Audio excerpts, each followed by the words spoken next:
কন্যা রাহাকে নিয়ে অশান্তি কেন আলিয়া রণবীরের সংসারে? কাপুর পরিবারের নয়নের মণি রাহাকে নিয়েই আলিয়া রণবীরের অশান্তি। কারণ রাহার মুখে বাবা নাকি মা কোন ডাক শোনা যাবে সেই নিয়েই সমস্যা। আলিয়া নিশ্চিত ছিলেন রাহার প্রথম ডাক হবে মা। শেষমেশ কাকে ডাকলো মেয়ে? রাহাকে নিয়ে আগেও ভাট ও কাপুর পরিবারে খুনসুটির কথা শোনা গেছে।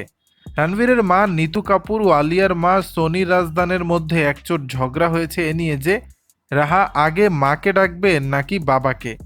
মাত্র ১.৫ বছর বয়স আলিয়া রণবীর কন্যার। জনপ্রিয়তার দিক থেকে ইতিমধ্যেই মা বাবাকে টেক্কা দিতে চলেছে স্টার কিড। কথা বলতেও শিখেছে রাহা।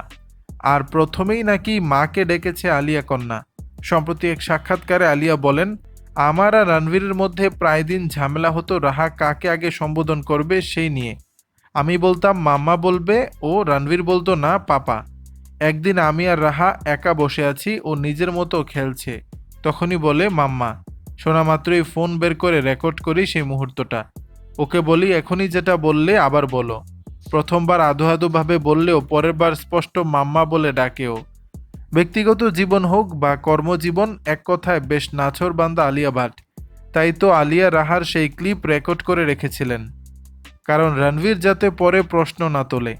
২০২২ সালের এপ্রিলে গাঁটছড়া বাঁধার পর নভেম্বরে কন্যা সন্তানের মা বাবা হয়েছেন আলিয়া ভাট ও রণবীর কাপুর। রাহাকে যেন এক মুহূর্তের জন্যও কাছছাড়া করতে চান না তারা। নিজের ছবির প্রচার হোক কিংবা বিদেশ ভ্রমণ, পার্টি যেখানেই হোক না কেন বাবার কোলেই থাকে রাহা।